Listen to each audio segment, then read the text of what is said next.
तो देखो बच्चा, अब हम लोग पढ़ेंगे प्रकाश का अपवर्तन। क्या पढ़ेंगे? प्रकाश का अपवर्तन। इसको चित्र से समझते हैं। देखो, कोई भी प्रकाश हो तो प्रकाश के लिए दो माध्यम होता है। एक होता है विरल माध्यम जो हवा होता है, ठीक है। एक होता है सघन माध्यम, या तो वो कांच हो सकता है, पानी हो सकता है ना। तो देखो, जैसे यहाँ पे हम क्या किए, ये हमारा क्या है, मान लो पानी है, ये नीचे ये वाला, समझ लो इसको, मान के चलो कि ये क्या है हमारा, ये क्या है, पानी। कांच भी समझ सकते हो। फिलहाल हम यहाँ पे लिख दिए जल। क्या लिख दिए? और ये लिख दिए हवा। हवा को हम लोग बोलेंगे विरल माध्यम। क्या बोलेंगे? विरल माध्यम। और जो जल है उसको बोलेंगे हम लोग सघन माध्यम। तो कोई अगर पूछ दे कि माध्यम कितने, प्रकाश के लिए माध्यम कितना होगा, तो बोलेंगे दो। कौन कौन? विरल माध्यम, सघन माध्यम। अब यहाँ पे देखो, एक प्रकाश आया, ठीक है। जैसे ही प्रकाश आया तो इस प्रकाश को बोलेंगे हम लोग आपतित किरण। क्या बोलेंगे? आपतित किरण। समझ गए इतना? आपतित किरण में क्या होगा, थोड़ा सा और इसको ये करते हैं,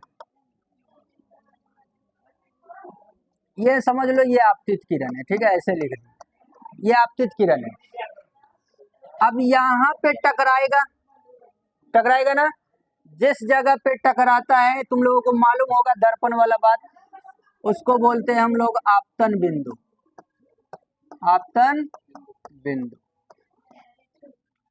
तो जैसे ही प्रकाश, देखो एक माध्यम इसमें हवा है, इधर क्या है, हवा, और दूसरा माध्यम जल है।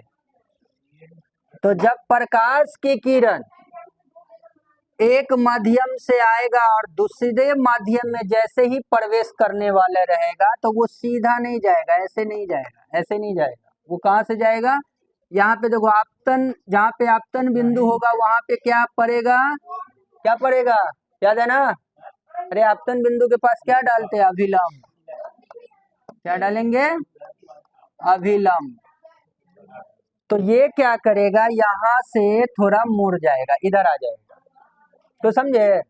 यानी कि इसके दिशा में क्या हो गया, परिवर्तन हो गया, चेंजिंग आ गया। इसको जाना था सीधा, इसको सीधा जाना था, लेकिन क्या हो गया, बदलाव हो गया, यानी कि परिवर्तन हो गया इसके दिशा में, ठीक है। तो हम इसी घटना को बोलेंगे प्रकाश का अपवर्तन।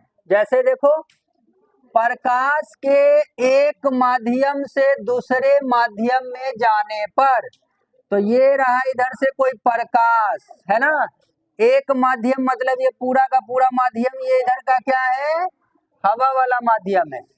और ये जैसे ही दूसरे माध्यम में प्रवेश किया, मतलब कि जल में प्रवेश किया, सघन माध्यम में प्रवेश किया, तो इसके दिशा में परिवर्तन हो गया, चेंजिंग हो गया।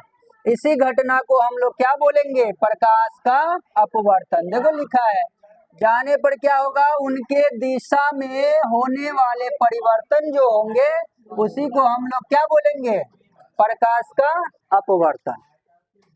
दूसरा ये भी हो सकता है कि अगर यही चीज बच्चा अगर ऐसे है, ये तो प्रकाश एक माध्यम से आया, यानी कि हवा से आया कांच में, तो भी दिशा परिवर्तन। मान लेते ये ए से शुरू हुआ, ओ के पास आया, अब बी पे खत्म हो गया। दूसरा, मान लेते हैं कि अंदर में कोई वस्तु रखा हुआ है, पानी में मछली जैसे रहता है ना, कोई कोई आदमी देख भी लेता है। तो मान लो कि उस मछली के यहाँ से एक प्रकाश आएगा, तो वो क्या होगा, इधर ऐसे आएगा, ठीक है। यहाँ पे एक अभिलंब पड़ेगा, क्योंकि जहाँ पे टकराएगा प्रकाश जिस बिंदु पे, वो होता है आपतन बिंदु, और वहां पे क्या पड़ेगा, अभिलंब। अब यहाँ से क्या होगा, इसको सीधा ना जा करके ये क्या करेगा, दूर भागेगा, अभिलंब से क्या होगा, दूर भागेगा। तो यहाँ भी तो इसके दिशा में परिवर्तन हुआ, सीधा ना जा करके ये उधर भाग रहा है, यानी कि इसके दिशा डायरेक्शन में क्या हो रहा है, चेंजिंग हो रहा है। तो इस घटना को भी हम लोग क्या बोलेंगे, क्या बोलेंगे, प्रकाश का अपवर्तन बोलेंगे। तो ये दोनों चित्र उतार सकते हो, या नहीं तो एक चित्र उतार सकते हो, ठीक है। इसको उतार लो, ये वाला एक चित्र उतार लो, ठीक है, ये और ये। तो अच्छा, अब इसमें क्या है, देखो यहाँ क्या है, आपतित किरण है और ये अभिलंब है, तो इसके बीच कौन सा कोण बनेगा, आई बनेगा, और यहाँ क्या बनेगा, आर बनेगा, ठीक है। ये आपतन कोण और ये अपवर्तन कोण, उसमें क्या था, ये वाला परावर्तन कोण था उसमें, ठीक है। अब देखो इस चित्र से तुम्हें तीन चीज जानकारी होगा, देखो क्या है, पहला जो पॉइंट है इसमें देखो, जब प्रकाश विरल माध्यम से, जब प्रकाश विरल माध्यम से यानी कि हवा से जब जल में आएगा, सघन माध्यम में आएगा, तो प्रकाश की किरण का डायरेक्शन देख लो, अभिलंब की ओर मुड़ जाएगा। देखो ये ऑब्जेक्टिव में बनेगा कि जब प्रकाश की किरण विरल माध्यम से सघन माध्यम में जाती है तो क्या होता है, यानी दिशा परिवर्तन में क्या होगा, तो बोलेंगे कि अभिलंब की ओर मुड़ जाएगा। देखो ये अभिलंब है ना रे बच्चा, ये वाला, ये एन और एन डैश क्या है, एक अभिलंब है। तो प्रकाश की किरण को देखो, दिशा जैसे ही परिवर्तन हुआ तो वो क्या हुआ, अभिलंब की ओर सटने लगा। दूसरा, यही अगर कांच, ये सॉरी कांच या पानी से जब, यानी कि सघन, ये क्या है, सघन माध्यम है और ये क्या है, विरल माध्यम है। अब वही मान लो कि वही प्रकाश सघन से अब विरल में आ रहा है, तो अभिलंब से क्या हो रहा है, दूर हट रहा है, हट रहा है ना। कुछ समझे कि जब प्रकाश किरण विरल से आएगा सघन में तो अभिलंब की ओर मुड़ जाएगा, और सघन से जब विरल में जाएगा तो उससे दूर हट जाएगा। और तीसरा कि अगर कोई प्रकाश लंबवत पड़े, यानी कि 90 डिग्री के एंगल पे, मान लो ये कांच है, ये क्या है, ये मान लो ये कांच है, ठीक है, ये क्या है, कांच है। तो अब लंबवत अगर पड़ेगा तब, ये तो क्रॉस होकर के आया है ना, क्रॉस क्रॉस है ना, लेकिन अगर सीधा सीधा 90 डिग्री के एंगल पे पड़े तब, सीधा 90 डिग्री के एंगल पे, यानी कि यहाँ अगर कोई प्रकाश आ रहा है तो ये क्या होगा, इसके दिशा में कोई चेंजिंग होगा, इसके दिशा में कोई चेंजिंग नहीं, ये सीधा सीधा निकल जाएगा, यानी कि आर पार।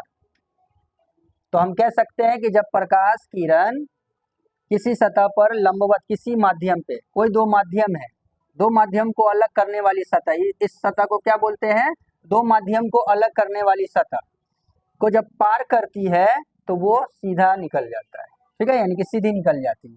तो इसका 3 पॉइंट है, वो तीनों पॉइंट हम लिख देते हैं नेक्स्ट पेज पे। देखो तो देखो यही 3 पॉइंट है जो बोले हैं लिख लेने के लिए। पहला पॉइंट है कि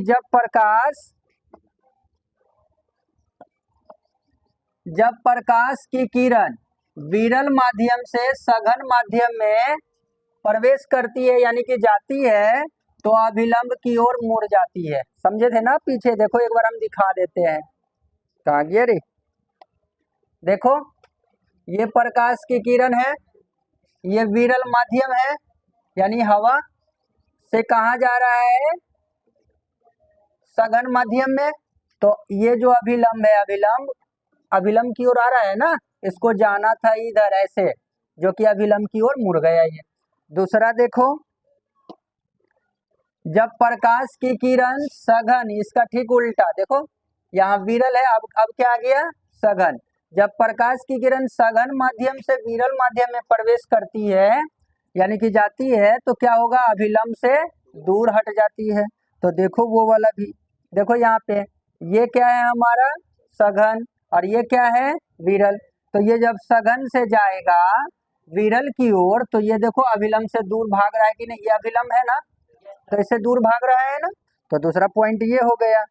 उसके बाद तीसरा पॉइंट देखो, जब प्रकाश की किरण दो माध्यमों को अलग करने वाली सतह पर लंबवत पड़ती है, यानी 90 डिग्री के एंगल पे पड़ती है, तो वो बिना मुड़े सीधी निकल जाती है। इसको भी देख लो, अभी समझाए हैं। ये वाला देखो, ये 90 डिग्री के एंगल पे, यानी कि लंबवत, 90 डिग्री को ही क्या बोलते हैं, लंबवत बोलते हैं, और ये सीधी पड़ रही है इसलिए सीधी निकल जाती है 90 डिग्री के एंगल पे। समझ में आया ये बात? यही 3 पॉइंट था।